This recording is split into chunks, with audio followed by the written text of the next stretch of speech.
नमस्कार। लोकसभा चुनाव को लेकर बिहार, महाराष्ट्र और पश्चिम बंगाल की 130 लोकसभा सीटों का क्या चुनावी गणित सामने आ रहा है, क्योंकि तीनों ही राज्यों में गठबंधन का जो सिलसिला है वो कहीं बनता नजर आ रहा है तो कहीं बिगड़ता नजर आ रहा है। और उसी बीच तीनों राज्यों के जो सर्वे के आंकड़े हैं उस हिसाब से क्या कुछ आंकड़ा बनेगा, क्योंकि सरकार बनाने और बिगाड़ने के ये तीन राज्य महत्वपूर्ण हो जाते हैं। और यहाँ पर जो आंकड़े सामने आ रहे हैं काफी हलचल दिखाई दे रही है। आज बड़ा उलटफेर देखने को मिला और पश्चिम बंगाल में टीएमसी ने सभी 42 सीटों पर अपने उम्मीदवार का ऐलान कर दिया है। पश्चिम बंगाल में अब त्रिकोणीय टक्कर होगी तो किसे फायदा होगा, किसे नुकसान होगा, इसके महत्वपूर्ण आंकड़े आपको दिखाएंगे। महाराष्ट्र में एनडीए गठबंधन में भी सीटों का जो फार्मूला है लगभग फाइनल हो चुका है, तो कौन कितनी सीटों पर चुनाव लड़ने जा रहा है, तो बिहार के लिए किस पार्टी में सीट को लेकर किस प्रकार की लड़ाई दिखाई दे रही है और किसे बिहार में नुकसान और किसे फायदा होगा, इसके भी महत्वपूर्ण आंकड़े आपको दिखाने जा रहे हैं। लेकिन महाराष्ट्र, बिहार और बंगाल के लिए अगर बात की जाए तो 2019 में इन तीन राज्यों में से भारतीय जनता पार्टी ने 98 सीटों पर जीत हासिल की थी। लेकिन काफी हलचल अब इन तीन राज्यों में हो चुकी है। बिहार में नीतीश कुमार फिर वापसी कर गए हैं, लेकिन वो छवि क्या उनकी बरकरार है? क्या 39 सीटों में से यहाँ पर कितनी सीटें उनके पक्ष में इस बार जाएंगी? पश्चिम बंगाल की भी बात की जाएगी, महाराष्ट्र की अगर बात की जाए तो 41 सीटें उनके पक्ष में रही थी। और इंडिया गठबंधन जो बना है बिहार, महाराष्ट्र और यहाँ पर बात की जाए पश्चिम बंगाल में, कितना असर देखने को मिलेगा? पश्चिम बंगाल में ममता बनर्जी ने यहाँ पर अपने दम पर चुनाव लड़ने का ऐलान कर दिया है और इस बार बड़े उम्मीदवारों का ऐलान किया है। 6 मुस्लिम उम्मीदवारों को टिकट दिया है तो 12 महिलाओं को भी इस बार चुनावी मैदान में उतारा है, क्योंकि प्रधानमंत्री मोदी जी पश्चिम बंगाल पर भी रहे हैं, उसमें कहीं ना कहीं महिलाओं को लेकर भी यहाँ पर जिस कार की यहाँ पर कामकाज रहे हैं और महिलाओं की सुरक्षा को लेकर हो या फिर कई बड़ी वादे भी महिला आरक्षण की बात की गई है। इस तरह से महिलाओं को लेकर यहाँ पर पश्चिम बंगाल में ममता बनर्जी ने बड़ा दाव चला है और यहाँ पर 16 सांसदों के लिए मौजूदा 4 सांसदों को टिकट भी काटे हैं। तो यहाँ पर बात की जाए तो कितना असर यहाँ पर देखने को मिल रहा है? इस बार ममता बनर्जी ने एक बड़ी चाल चली है, सेलिब्रिटी और क्रिकेटर को भी चुनावी मैदान में उतार दिया है। बड़ा नाम यूसुफ पठान जो कि पूर्व क्रिकेटर रहे हैं, उनको यहाँ पर बात की जाए तो कांग्रेस के बड़े नेता यहाँ पर हैं और उनके खिलाफ अधीर रंजन चौधरी के खिलाफ उतार दिया है। बहरामपुर से यहाँ पर यूसुफ पठान को चुनावी टिकट दिया गया है। शत्रुघ्न सिन्हा भी यहाँ पर आसनसोल से चुनावी मैदान में होंगे। कीर्ति आजाद पूर्व क्रिकेटर दुर्गापुर से यहाँ पर चुनावी मैदान में है। और यहाँ पर बात की जाए तो अभिनेत्रियों की भी अगर बात की जाए तो झड़ी लगा दी है, महिला अभिनेत्री को इस बार टिकट मिला है। तो कितना असर देखने को मिलेगा? क्या बीजेपी विशिष्ट टीएमसी ही टक्कर पश्चिम बंगाल में होने जा रही है, क्योंकि सीटों को लेकर बड़ा ऐलान हुआ है और उसके बाद अपने दम पर चुनाव लड़ने की बात की जा रही है। तो इस तरह से बड़े नामों का ऐलान किया है। अब बात कर लेते कि आखिर ममता बनर्जी ने अकेले चुनाव लड़ने का ऐलान बंगाल में क्यों किया है, इसका कितना उनको फायदा होगा, कितना नुकसान होगा, इसके महत्वपूर्ण आंकड़े आपको दिखाते। 2019 में देखिए तो यहाँ पर तृणमूल कांग्रेस को यहाँ 43.28% वोट शेयर मिला था, उस हिसाब से इनको 22 सीटें मिली और उनकी 12 सीटें कम भी हुई थी। और अगर बात की जाए तो भारतीय जनता पार्टी ने यहाँ पर 40% वोट शेयर हासिल किया पहली बार पश्चिम बंगाल में और 18 सीटें उनके लिए मिली, यानी 2 सीटों से 16 सीटें प्लस कर गई।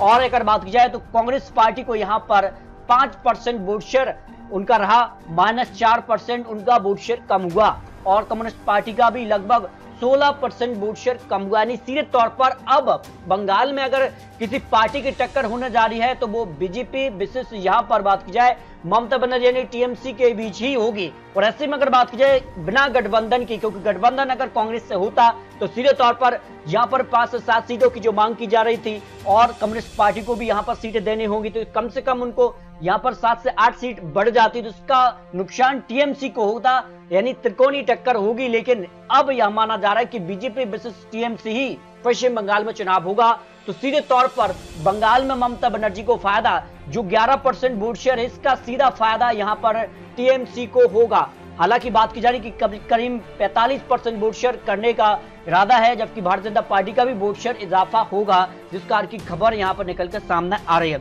इस हिसाब से अगर बात की जाए तो जो लेटेस्ट ओपिनियन पोल सी वोटर कर रहा था पश्चिम बंगाल की 42 लोकसभा सीटों के लिए, उसमें भारतीय जनता पार्टी को करीब 19 सीटें मिलने का अनुमान दिखाया गया है, जबकि कांग्रेस पार्टी को 1 सीट और यहाँ पर टीएमसी को करीब 22 सीट पर जो है ओपिनियन पोल सामने आया। इस हिसाब से अगर बात की जाए तो काफी हलचल पश्चिम बंगाल में दिखाई दे रही है, उस हिसाब से कि भारतीय जनता पार्टी और टीएमसी में ही सीधी टक्कर यहां पर देखने को मिल सकती है। इसके अलावा अगर बात की जाए तो बिहार में भी काफी हलचल हो चुकी है और बिहार में जो आंकड़ा है उसमें सीटों को लेकर भी बात करेंगे, लेकिन पहले बात कर लेते हैं बिहार को लेकर क्या आंकड़ा रहा था 2019 के लिए। देखिए 40 सीटें थी और 40 में से यहां पर 39 सीटों पर एनडीए गठबंधन को जीत मिली थी और कांग्रेस को मात्र 1 सीट ही मिली थी, जबकि बड़ी पार्टी आरजेडी को 0 सीट रही थी।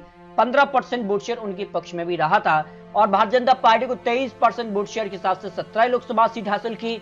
भाई यहाँ पर जेडीयू की बात की जाए तो 21% वोट शेयर के हिसाब से यहाँ पर 16 सीटें हासिल की। यानी 2019 लोकसभा चुनाव में यहाँ पर भारतीय जनता पार्टी को सबसे ज्यादा वोट शेयर मिला। उसके बाद जेडीयू पार्टी के लिए यहाँ पर आरजेडी को यहाँ पर जो है 15% और यहाँ पर बात की जाए एलजेपी को 7% वोट शेयर के हिसाब से 6 सीटें। लेकिन गठबंधन में तीनों ही पार्टी यहाँ पर जेडीयू, एलजेपी और बीजेपी। लेकिन अब यहाँ पर पैच फिर फंस चुका है। अब भारतीय जनता पार्टी यहाँ पर एलजेपी और यहाँ पर आरएलएसपी और जेडीयू पार्टी यहाँ पर गठबंधन में है, जबकि आरजेडी और कांग्रेस का यहाँ पर गठबंधन हुआ है। अब कितना फर्क देखने को मिलेगा, देखिए जानकार मानकर चल रहे हैं कि यहाँ पर सबसे बड़ा नुकसान यहाँ पर जेडीयू पार्टी के लिए होने जा रहा है। जो 16 सीटें हैं, अब वो कितनी सीटों पर चुनाव लड़ते हैं इसकी भी आपको महत्वपूर्ण आंकड़े देंगे। 21% जो वोट शेयर है वो सीधे तौर पर भारतीय जनता पार्टी से ज्वाइंट होगा और कुछ वोट शेयर यहाँ पर सीधे तौर पर यहाँ पर आरजेडी से भी यहाँ पर ट्रांसफर होगा आरजेडी में, तो जेडीयू पार्टी को नुकसान हो सकता है, जिस कारण की खबर सामने आ रही है। अब बात करें कि बिहार में एनडीए का जो सीट फॉर्मूला है वो जो फाइनल हुआ है लगभग, उसमें देखिए किसको कितनी सीटों पर चुनाव लड़ना चाहिए। यहाँ पर बीजेपी करीब यहाँ पर 20 से 22 सीटों पर चुनाव लड़ सकती है, यानी भारतीय जनता पार्टी जो है 370 सीटें भी अपने दम पर जीतने का वादा कर रही है, दावा कर रही है, तो उसके लिए भारतीय जनता पार्टी को चुनाव भी लड़ना होगा। तो बिहार में 17 सीटों पर चुनाव लड़ा था, लेकिन इस बार सीटें बढ़ सकती हैं, जो अनुमान है और माना जा रहा है कि इसी सीट फॉर्मूला जो है बिहार के अंदर देखने को मिलेगा। अब जेडीयू यहाँ पर 1214 सीटों पर लड़ सकती है, अगर ऐसा लड़ रही है नहीं तो सीधे तौर पर जेडीयू को यहाँ पर सीट कम मिल रही है, तो पहले उनको सीट यानी यहाँ पर नुकसान पहले ही से दिखाई दे रहा है। और यहाँ पर अगर बात की जाए तो एलजेपी प्लस यहाँ पर एलजेपी को 4 सीटें मिल सकती है। हालांकि अगर बात की जाए तो एलजेपी को 6 सीटें मिली थी और 6 सीटों में से 6 पर यहाँ पर चिराग पासवान ने 2019 में जीत हासिल की थी, लेकिन इस बार सीटें ही कम मिल रही हैं, तो सीधे तौर पर उनको सीट का नुकसान दिखाई दे रहा है। यहाँ पर आरएलएम को यानी 1 सीट मिल सकती है, हम पार्टी को भी 1 सीट यहाँ पर चुनाव के लिए मिल सकती है, जिस कारण की खबर सामने आ रही है। अब बात करें कितने सीटें किसके पक्ष में जा सकती है। देखिए महाराष्ट्र में अगर बात की जाए तो महाराष्ट्र में भी हलचल काफी बढ़ चुकी है। तो आज अगर लोकसभा चुनाव हो जाते हैं, सीवोटर का जो सर्वे है बिहार की 40 लोकसभा सीटों के लिए, तो भारतीय जनता पार्टी प्लस गठबंधन को यहाँ पर करीब 30 से 32 सीटें जा सकती हैं। भाई कांग्रेस प्लस यहाँ पर आरजेडी लेफ्ट को करीब यहाँ पर 8 से 10 सीट मिल सकती है। सीधे तौर पर बिहार में एनडीए गठबंधन को नुकसान दिखाई दे रहा है 2019 के मुकाबले, जो आंकड़े सामने आ रहे हैं। अब बात करते हैं महाराष्ट्र में, तो महाराष्ट्र में भी पैच फंसा हुआ है 2019 के मुकाबले। कितना फर्क इस बार देखने को मिल रहा है। देखिए 2019 में काफी हलचल हुई है। भारतीय जनता पार्टी और शिवसेना का जो गठबंधन था वो अब यहाँ पर बरकरार तो है, लेकिन उसमें भी फूट हुई है। 2 धड़ों में बट गया है शिवसेना, 2 धड़ में बट गई है एनसीपी। अब इसका किसे नुकसान किसे फायदा हो सकता है। देखिए इस बार जो शिवसेना थी वो उद्धव गुट और शिंदे गुट में बटी हुई है। हालांकि असली शिवसेना को शिंदे गुट ही माना गया है। और यहाँ पर एनसीपी भी जो है 4 सीटें थी उनकी, तो यहाँ पर 2 धड़ में एनसीपी बढ़ चुकी है।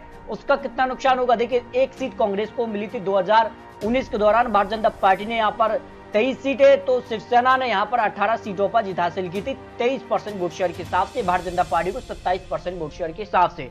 यानी भारतीय जनता पार्टी का जो वोट शेयर है उसमें इजाफा होगा, ये यहाँ पर माना जा रहा है कि भारतीय जनता पार्टी अपना वोट शेयर, अपना जो वोट बैंक है और अपनी जो सीटें हैं उनमें इजाफा करेगी यहाँ पर जो है महाराष्ट्र के अंदर। लेकिन पैच फंस सकता है शिवसेना को लेकर और एनसीपी को लेकर। जो 18 सीटें हैं वो यहाँ पर क्या वापसी करेंगे और एनसीपी से 4 सीटें क्या वो भी वापसी करेंगे, ये महत्वपूर्ण हो जाता है। और इस हिसाब से अगर बात की जाए तो किसके पक्ष में कितनी सीटें जा सकती हैं और कौन कितनी सीटों पर चुनाव लड़ सकता है। एनडीए में बीजेपी यहाँ पर 32 सीटों पर इस बार चुनाव लड़ सकती है, क्योंकि भारतीय जनता पार्टी को 370 अपने दम पर भी छूना है और ऐसे में भारतीय जनता पार्टी का वोट शेयर भी बढ़ेगा, ये भी माना जा रहा है। तो भारतीय जनता पार्टी चाहेगी इस बार ज्यादा सीटों पर चुनाव लड़के, ज्यादा सीटें यहाँ पर जो है महाराष्ट्र में हासिल की जाए। शिवसेना शिंदे गुट को यहाँ पर इस बार कम सीटें दी जा सकती हैं, 12 सीटें, और एनसीपी को 4 सीटें मिल सकती हैं, जो यहाँ पर सूत्रों के हवाले से यहाँ पर सीट शेयरिंग को लेकर बड़ी खबर सामने आ रही है। अब बात करते हैं महाराष्ट्र में इंडिया गठबंधन का क्या है पैच। देखिए, शिवसेना उद्धव गुट करीब 20 सीटों की मांग कर रहा है, क्योंकि सबसे बड़ा गुट और सबसे ज्यादा अगर सीटें इंडिया गठबंधन में कोई जीत सकता है तो वो शिवसेना उद्धव गुट ही है। और कांग्रेस को यहाँ पर 15 सीटें मिल सकती है चुनाव के लिए, एनसीपी शरद पवार के लिए 10 सीटें, और यहाँ पर बात की जाए तो वंचित जो अगाड़ी है उसको 3 सीटें मिल सकती हैं चुनाव के लिए, जो इंडिया गठबंधन को लेकर सीट शेयरिंग की बात की जा रही है यहाँ पर महाराष्ट्र को लेकर। अब अगर बात की जाए तो 20 सीटों की जो चुनाव के लिए, अब मुंबई की सीटों पर जो है पेच फंसा हुआ है इंडिया गठबंधन की।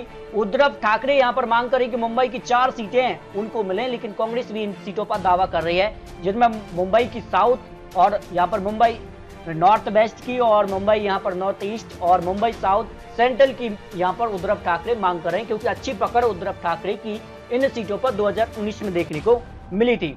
लेकिन जो आंकड़े बन रहे हैं महाराष्ट्र को लेकर, 22 सीटों पर जो है बीजेपी प्लस के पक्ष में जा सकते हैं। कांग्रेस पार्टी को 12 सीट की संभावना थी, लेकिन अब कांग्रेस कितनी सीटों पर चुनाव लड़ती है। शिवसेना उद्धव गुट को 14 सीटें मिलने की संभावना बताई गई थी एनसीपी को लेकर, लेकिन माना जा रहा है कि यहाँ पर सीट शेयरिंग महत्वपूर्ण हो जाता है। जो ओपिनियन पोल अगर आज लोकसभा चुनाव महाराष्ट्र, बिहार और बंगाल में हो जाते हैं तो इस तरह के आंकड़े यहाँ पर देखने को मिल सकते हैं। देखिए, यहाँ पर 32 सीटें बिहार में भारतीय जनता पार्टी एनडीए गठबंधन को जा सकती है, महाराष्ट्र में 22 और पश्चिम बंगाल में 19, यानी पश्चिम बंगाल में प्लस कर रही है, लेकिन महाराष्ट्र और बिहार में 2019 के मुकाबले यहाँ पर नुकसान दिखाई दे रहा है। 98 सीटें हासिल की थी 2019 के दौरान इन राज्यों में भारतीय जनता पार्टी एनडीए ने, लेकिन इस बार 70 से 90 सीटों के आसपास हो सकता है आंकड़ा। इंडिया गठबंधन को 8 सीटें यहाँ पर बिहार से आ सकती है, 26 सीटें महाराष्ट्र से और पश्चिम बंगाल से। यहाँ पर बात की जाए तो इंडिया गठबंधन कांग्रेस पार्टी को 1 सीट मिल सकती है, लेकिन क्या टीएमसी यहाँ पर जो है वो साथ देगी? फिलहाल अकेले दम पर चुनावी मैदान में उतर चुकी है, तो माना जा रहा है कि इंडिया गठबंधन को यहाँ पर 25 से 32 सीटें यहाँ पर 3 राज्यों से मिल सकती हैं। भाई टीएमसी की बात की जाए तो करीब यहाँ पर 20 से 26 सीट उनके पक्ष में पश्चिम बंगाल से हो सकती है, और उनके पक्ष में यहाँ पर 0, क्योंकि यहाँ पर सीधे तौर पर इंडिया गठबंधन और एनडीए गठबंधन यहाँ पर दिखाई दे रहा है। 3 राज्यों को लेकर महत्वपूर्ण विश्लेषण आपको दिखाया है। फिर भी आपको क्या लगता है 3 राज्यों को लेकर? पश्चिम बंगाल, बिहार और महाराष्ट्र राजनीति के बड़े राज्य माने जाते हैं, और इन राज्यों में किसका पलड़ा भारी होगा ये काफी महत्वपूर्ण होता है। तो आपको क्या लगता है लोकसभा चुनाव को लेकर अपनी राय रख सकते हैं। मिलते दोस्तों और लेटेस्ट और महत्वपूर्ण विश्लेषण के साथ, तब तक के लिए जय हिंद, जय भारत।